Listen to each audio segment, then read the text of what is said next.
Bonjour, j'espère que vous allez bien. Je vous retrouve pour une autre petite vidéo concernant le développement personnel. Aujourd'hui, j'ai envie de vous parler de contrariété et d'une réflexion que je me suis faite il y a quelques mois sur les contrariétés et sur les petites choses qui peuvent un peu nous rendre un peu malheureuses, nous rendre malheureux, pardon, puisqu'il n'y a pas du tout que des filles qui regardent ce genre de vidéos. J'ai écouté il y a quelques mois une émission super intéressante, un podcast sur Radio Médecine Douce, je vous remettrai le lien en barre d'infos.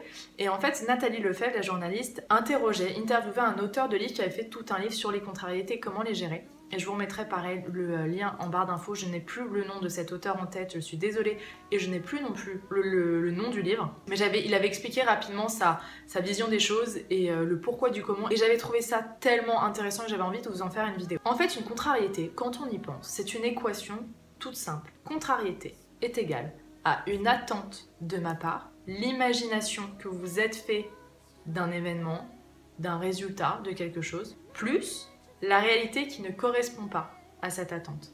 C'est tout. Une contrariété, c'est ça. Vous vous sentez contrarié, vous vous sentez un peu malheureux, un peu comme ça, en colère, quand en fait, finalement, la réalité, le vrai résultat, ne correspond pas à vos images, à l'histoire que vous étiez fait dans votre tête. Quand on y pense, à qui peut-on en vouloir déjà de ne pas agir exactement comme on s'était imaginé dans nos têtes? Et là, je vous parle par exemple d'un événement avec quelqu'un d'autre de physique, mais c'est pas forcément le cas. Je vais vous donner par exemple un exemple amoureux qui peut arriver, je pense, à tout le monde. Imaginons que c'est bientôt votre anniversaire et que vous aviez envie de cette robe-là que vous aviez repérée, vous en avez rapidement parlé à votre amoureux, vous aviez envie qu'il vous l'offre. Vous étiez persuadé qu'il avait retenu, que c'était ça qu'il allait vous offrir, bref. Et au moment où il vous offre le cadeau, vous vous rendez compte que c'est une paire de chaussures. Vous allez peut-être ressentir de la contrariété et une certaine colère et vous allez lui en vouloir, le pauvre. Mais quand on y pense, c'est juste qu'en fait, il n'a juste pas lu dans vos pensées et ça, personne n'a le pouvoir de lire dans les pensées, sauf peut-être certaines personnes, mais en tout cas pas le commun des mortels. Donc en quoi déjà vous pouvez lui en vouloir? Et finalement c'est votre faute, enfin votre responsabilité de vous être fait un film mental en fait avant. Si vraiment vous voulez que la réalité corresponde à votre imaginaire, dites-le déjà à la personne, partagez vos attentes. Et si c'est pas le cas, vous ne pouvez vous en prendre qu'à vous-même. Là, je vous parlais d'une personne physique avec qui vous pouvez partager ça. Ça peut aussi arriver, par exemple, dans le résultat d'un concours, ou que voilà, vous voulez absolument ce boulot-là, vous vous êtes fait tout un film de ça, finalement, vous ne l'avez pas. C'est juste pareil. La réalité, le résultat ne correspond pas à ce que vous étiez attendu. Déjà, dites-vous une chose. Dites-vous que c'est pas parce que le résultat est différent de vos attentes qu'il n'est pas positif. C'est pas parce qu'il est différent qu'il n'est pas meilleur encore que ce que vous étiez dit. Et en fait, en réfléchissant à cette question, à la question des contrariétés, je me suis rendu compte qu'en fait, la manière la plus simple d'éviter ça, la manière la plus simple d'éviter les contrariétés, d'éviter les frustrations comme ça, en fait, c'est d'avoir le moins d'attentes possible. Et je sais que c'est compliqué parce qu'on n'a pas été élevé comme ça, et parce que même parfois il y a certains courants, par exemple même philosophiques ou des courants de spiritualité qui disent dites exactement ce que vous voulez, notez-le sur un papier, et c'est un peu aussi le principe de la loi de l'attraction. Et c'est pour ça que parfois certains courants spirituels se contredisent un petit peu, je vais vous en parler sûrement dans une autre vidéo. Plus vous avez d'attentes, plus vous prenez le risque d'être déçu. Alors je fais pas partie des gens par exemple qui vous diront passe ton concours mais bon n'espère rien mon pauvre, voilà si t'es déçu. C'est pas ça. Mais en fait ayez une confiance totale en la vie. Faites votre maximum par exemple pour réussir votre concours. Faites-le au max, faites de votre mieux. Mais une fois que c'est fait, lâchez prise.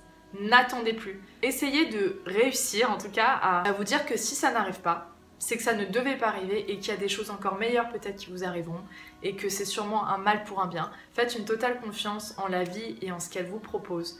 Ça vous allez peut-être le voir avec des années de recul plus tard, hein, de vous dire mais oh là là heureusement finalement que c'est pas arrivé. Mais sur le moment, vous aurez ressenti tellement de contrariété que ça vous aura sûrement gâché la vie. Évitez d'avoir des attentes et vous allez voir que le meilleur vous arrive. J'ai cette phrase qui revient tout le temps, c'est une de mes croyances, que tout est parfait. Il ne faut pas avoir cette phrase forcément au premier degré que tout est parfait. Non, bien sûr que tout n'est pas parfait, il arrive des... Enfin, si pour moi tout est parfait, mais il arrive des choses qui ne peuvent pas... Enfin, qui ne semblent pas parfaites au premier abord. Mais tout est parfait dans ce qui vous arrive parce que si quelque chose n'arrive pas, c'est peut-être parce que vous n'étiez pas prêt. Peut-être parce que vous n'avez pas encore travaillé assez ça, peut-être parce que c'était trop tôt pour vous. Je sais pas, mais il y a sûrement des raisons. Voilà, n'ayez plus d'attente. Faites confiance. Faites de votre mieux en tout cas pour réussir ce que vous voulez, mais ensuite n'ayez plus d'attente, n'ayez plus de films mentaux, je sais pas quoi. Le problème aussi d'avoir un imaginaire comme ça qui va dans tous les sens, qui s'imagine sans cesse dans le futur ce qui va se passer et tout, c'est que vous êtes beaucoup moins connecté au moment présent. Et vous le savez sûrement si vous êtes un peu dans le développement personnel, la spiritualité, le moment présent c'est le moment le plus important parce que rien d'autre n'existe. Le passé n'existe plus, le futur n'existe pas encore. Seul le moment présent existe. C'est bien beau de dire tout ça, mais ne vous prenez pas la tête, ne passez pas des heures à vous imaginer ce qui vous arrivera demain. N'imaginez pas non plus pendant des heures ce à quoi va devoir ressembler l'homme de votre vie, ce qu'il devra faire, etc. Les qualités qu'il devra avoir et tout, parce que en ayant des attentes comme ça, déjà vous risquez vraiment d'être déçu, vous risquez d'en vouloir à la personne de ne pas correspondre exactement à votre imaginaire, et vous risquez vraiment déjà de passer à côté d'autres choses, parce que parfois on a des attentes qui sont encore plus basses et qui sont moins bonnes que ce qui est réellement bon pour nous. Faites confiance, c'est la chose que je peux vous dire. Voilà, c'est un peu le mot de la fin, faites confiance et essayez déjà de ne pas en vouloir à une personne si elle ne correspond pas exactement à ce que vous voulez, ou alors dans ce cas-là partager et communiquer pour vous mettre d'accord et pour réussir à vous comprendre. Et surtout essayez de comprendre qu'en fait les contrariétés viennent en grande partie de vous, tout simplement parce que la personne ou l'événement ne correspond pas à votre image que vous aviez de l'événement. Ça ne veut pas dire que c'est négatif.